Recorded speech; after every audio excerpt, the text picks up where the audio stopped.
Bonjour, cher ami du club.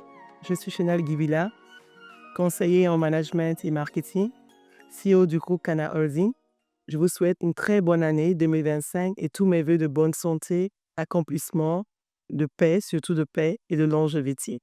Alors, je suis là ce matin pour échanger avec vous sur une thématique très importante, celle de l'évaluation de la performance du personnel. Alors, cette thématique tombe à point nommé, autant plus que nous sommes en début d'année et c'est vraiment la meilleure période pour évaluer le personnel.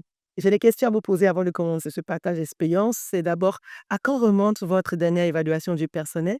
Est-ce que vous avez déjà refait ou revisé les procédures d'évaluation du personnel? Et est-ce qu'il y a eu des formations au sortir de l'évaluation du personnel, des formations qui ont permis aux travailleurs de pouvoir avoir des progressions avant les évaluations qui ont suivi? Voici des questions que je pose pour déjà établir le tableau. Cher ami Diclor, il est important de souligner qu'il y a un grand débat autour de la question de l'évaluation du personnel. Plusieurs personnes voient l'évaluation comme étant une punition. Plusieurs managers voient l'évaluation comme étant une occasion de vengeance. Et ces mauvaises pensées ou ces mauvaises philosophies sur l'évaluation ont rendu l'atmosphère même de l'évaluation très tendue. Et durant les évaluations, on n'aboutit pas vraiment aux résultats escomptés de l'évaluation. Alors, qu'est-ce que l'évaluation du personnel? En quoi consiste l'évaluation du personnel? Quels sont les buts? Quels sont les objectifs de l'évaluation du personnel? On en parle tout à l'heure.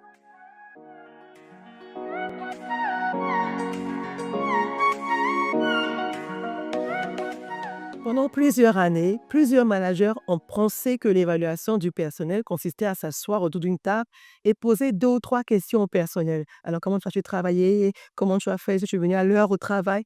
Alors, ce n'est pas ça l'évaluation du personnel. C'est un outil d'aide au développement de la performance d'un individu.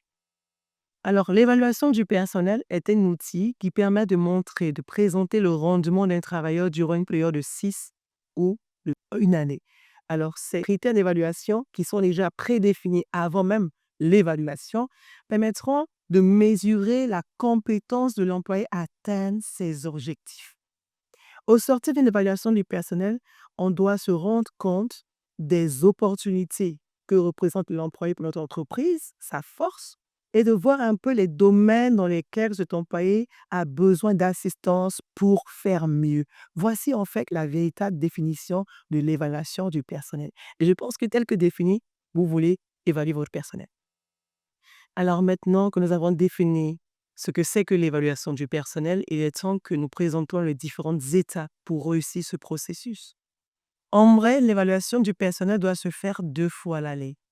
Pourquoi 2 fois? Pour permettre à un employé qui a eu un mauvais score pendant les 6 premiers mois de se ressaisir et de rattraper ses erreurs au prochain semestre de l'année. Mais bon nombre d'entreprises peuvent le faire aussi pour des questions de temps et de gestion d'agenda du directeur ou des directeurs. On peut faire l'évaluation une fois l'année, mais je recommande qu'elle se fasse 2 fois l'année, à raison de une évaluation par semestre. Pour réussir l'évaluation du personnel, c'est d'abord de décrire les postes, de décrire le poste de l'individu. L'élaboration donc des fiches de poste individuelles s'impose. La fiche de poste est l'outil ou le document qui va retracer non seulement les critères d'évaluation du poste, mais les responsabilités du poste et les tâches. Les tâches sont les détails qui permettent à l'employé de réussir ses responsabilités. Une fiche de poste conventionnelle va avoir non seulement les critères d'évaluation, les responsabilités et toutes les tâches définies. Il faut que l'employé sache clairement ce à quoi on s'attend. Imaginez un instant qu'un employé n'a pas de fiche de poste et qu'après 6 mois, on veut l'évaluer. Mais sur quoi vous voulez l'évaluer? Donc, tout commence d'abord par la définition claire des tâches de l'individu. Non seulement en tant que manager, je définis les tâches de l'individu, mais il est important que je change avec cette personne sur les objectifs. L'employé a le droit de donner un mot ou de dire un mot sur la fiche de poste. La fiche de poste peut être discutée avec l'employé lorsque l'employé est déjà dans l'entreprise. Mais si l'employé vient dans l'entreprise et que les fiches sont déjà déterminées, l'employé se contente de signer, de valider parce qu'il est venu pour ce poste. Donc, il y a 2 étapes. L'employé n'est pas encore arrivé dans l'entreprise et l'entreprise écrit les fiches de poste par rapport aux besoins de compétences de son entreprise. L'employé qui arrive va postuler à ce poste dont la fiche de poste est clairement définie. Il signe, lui, et approuvé pendant qu'il signe son contrat. Et si vous devez maintenant rattraper les choses, parce qu'il y a des entreprises qui travaillent jusqu'à aujourd'hui en Afrique sans fiche de poste, si vous voulez rattraper cette erreur, il est important non seulement d'écrire la fiche de poste, mais d'associer le travailleur pour qu'il soit en harmonie, qui soit d'accord avec cette fiche de poste. Alors, nous avons la fiche de poste. Lorsque la fiche de poste est reçue par l'employé, il faut laisser le temps à l'employé de prendre ses fonctions, de prendre ses fonctions. Donc, l'employé, par aise sa fiche de poste, il va réussir ses challenges et on peut l'évaluer plus tard. Alors, entre l'évaluation, entre la remise de la fiche de poste et l'évaluation, il y a ce qu'on appelle la supervision journalière. Un employé qui va être évalué doit avoir un mentor de l'entreprise, un responsable, un supérieur hiérarchique qui a pour rôle de superviser cette personne dans l'exécution de ses tâches. Alors, je donne un exemple simple. J'ai un travailleur qui est, par exemple, à la comptabilité, qui s'occupe des journaux de caisse. Il est important que chaque jour, je fasse le point avec lui, dire qu'est-ce que tu fais et comment tu le fais, quels sont les dont tu as besoin. Et l'employé doit recevoir, dans le cadre de la supervision journalière, tous les supports. Je dis bien tous les supports. Parce que bon nombre de managers, de dirigeants cachent certaines informations à l'employé. Ce n'est pas normal. L'employé donc doit recevoir non seulement les supports, mais doit recevoir aussi l'explication, les procédures de travail qui permettent de pouvoir arriver à la qualité, de livrer des travaux de qualité. Alors, toujours dans la supervision journalière, le responsable du dit employé doit favoriser ou créer les conditions pour la motivation, pour la parfaite compréhension par l'individu qui est l'employé, les tâches de l'entreprise ou les tâches qui figurent dans sa fiche de poste. Le manager ou le responsable ou le mentor choisi pour cet employé doit créer les conditions, doit créer des conditions. J'insiste sur créer les conditions, c'est-à-dire faire en sorte que l'employé se sente à l'aise, que l'employé ne manque de rien. Alors, dans la fiche de poste, il y a un élément qui est important qu'on appelle les conditions de travail. Si l'employé est en commercial, par exemple, il doit avoir un téléphone, il doit avoir un ordinateur, un laptop. Alors, les supports nécessaires à la bonne exécution de la fiche de poste doivent être octroyés à l'employé. Donc, dans la supervision journalière, il s'agirait également de vérifier que l'employé est bel et bien dans les conditions pour réussir ses travaux. Alors, on a vu, première étape, la fiche de poste, le descriptif clair des tâches. On a vu la supervision journalière, alors on a le troisième point qui est le manuel de l'employé. Alors, c'est vrai qu'on évalue les employés, pas seulement sur la compétence technique, mais aussi sur le caractère, sur les comportements, sur les valeurs, sur l'adhésion de l'employé aux valeurs. Alors, dans le manuel de l'employé, il est question de rappeler aux travailleurs les valeurs de l'entreprise, les comportements, l'éthique, le code de conduite, les règles de professionnalisme à suivre pour que l'employé n'ait pas seulement une note 10, par exemple, en technique, mais a un mauvais caractère. Parce que pour vous dire vrai, l'évaluation d'un individu se fait à deux niveaux. Au niveau de sa technicité, dans sa capacité, mais au niveau également de sa capacité à s'intégrer dans les valeurs, dans l'équipe, en fait. Donc, le manuel des travailleurs sera l'outil qui permet à l'employé de comprendre les valeurs éthiques, le code éthique, le code de travail, le règlement intérieur, et il va aller s'aligner à ces valeurs. Alors, nous sommes au point 4. Le, le quatrième point consiste à documenter le comportement du travailleur. Et nous sommes en train de parler de l'évaluation du personnel. Pour vous dire que l'évaluation ne commence pas le jour où on dit on va t'évaluer assez tôt en talent. Nous sommes à la quatrième étape. Alors, la quatrième étape que j'appelle documenter le comportement, c'est d'avoir un booklet, un livre, un document, OK, et de regarder, de surveiller l'employé. Chaque fois que l'employé fait quelque chose de bien, il faut le noter. Donc, la documentation consiste à voir non seulement les effets, les bons comportements de l'employé et aussi ses erreurs.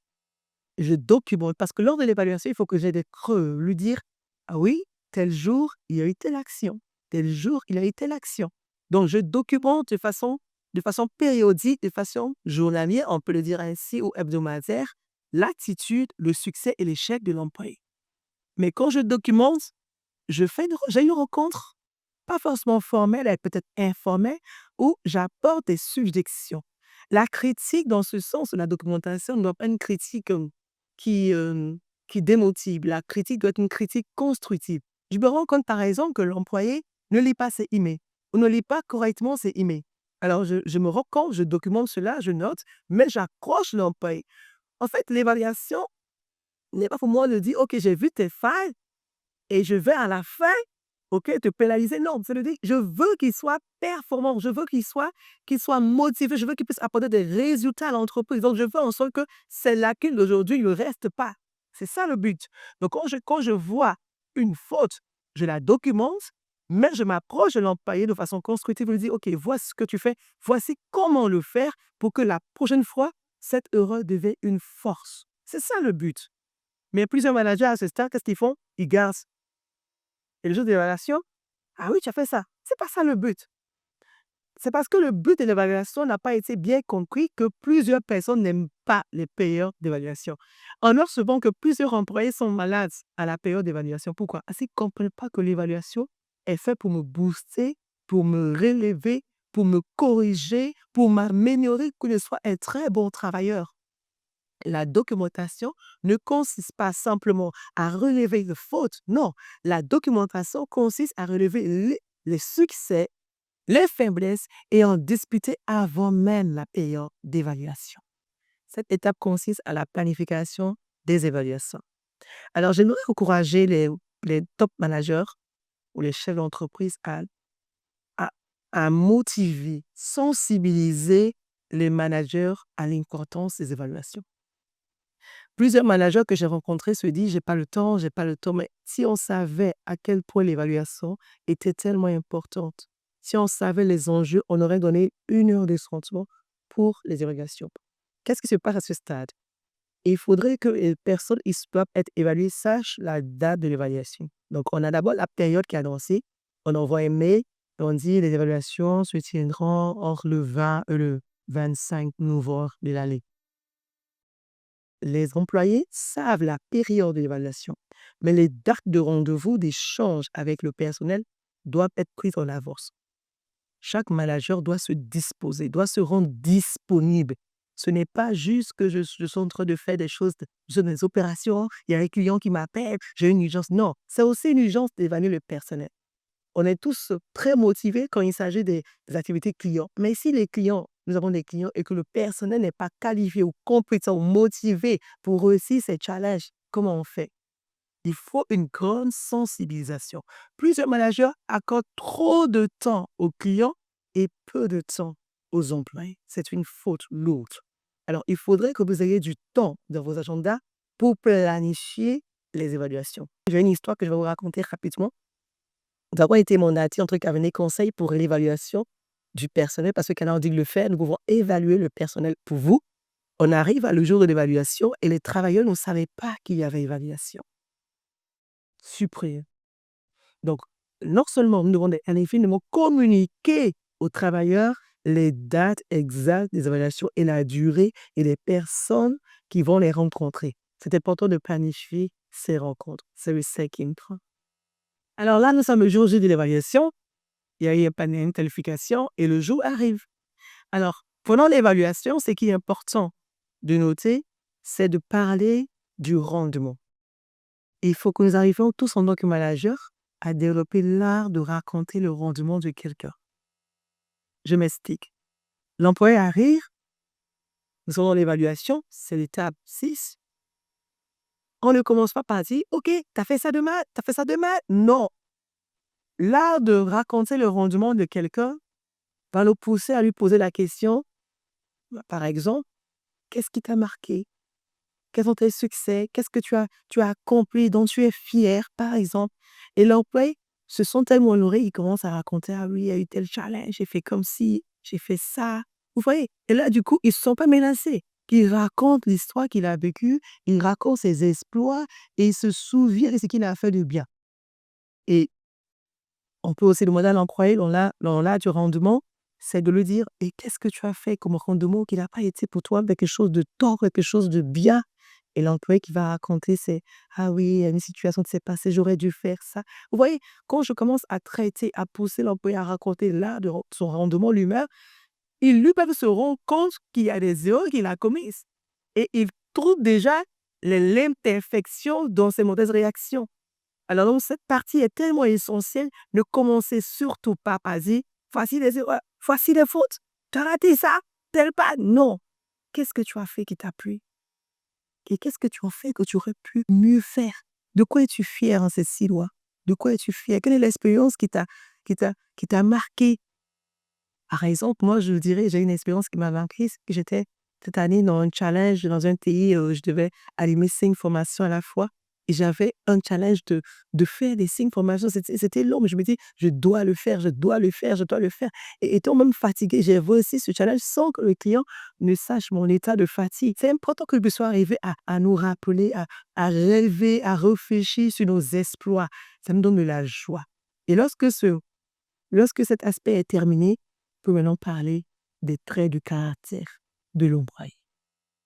Alors, toujours dans le cadre de l'évaluation, nous sommes dans l'évaluation, nous allons maintenant aborder le caractère, les traits de la personnalité de l'individu.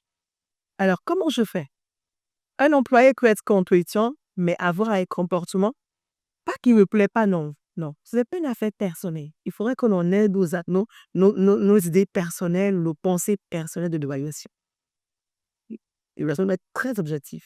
L'évaluation doit être très objective. Alors, il y a des valeurs dans l'entreprise. Une entreprise normale, une entreprise sérieuse, une entreprise qui se respecte a d'avoir une vision. Et pour soutenir la vision, pour réaliser la vision de l'entreprise, il faut des valeurs, c'est-à-dire des traits de caractère qui permettent de réussir la vision. Et qu'un employé rentre dans l'entreprise, il faut lui dire déjà, voici les valeurs de l'entreprise. J'aime une entreprise de la place qui a pour valeur l'humilité. Alors, il est temps maintenant, à cette partie de l'évaluation, de dire à l'employé, OK, vos traits de caractère ne sont pas en harmonie avec les valeurs de l'entreprise. C'est ça l'évaluation sur le trait de caractère. L'employé peut être bon, peut être efficace, mais quand nous regardons, nous observons ces traits de caractère, par exemple, si la valeur de l'entreprise, c'est l'esprit d'équipe, nous nous rendrons compte que son trait de caractère ne favorise pas un climat constructif au sein de l'entreprise. Il peut être bon à répondre à un appel d'offres, il peut être bon à reconnaître les gens clients, mais l'employé n'est pas en train de collaborer au climat social et c'est une erreur grave que nous faisons. Si nous évaluons les gens du point de vue technique, nous polluons l'environnement social de notre entreprise. Les traits.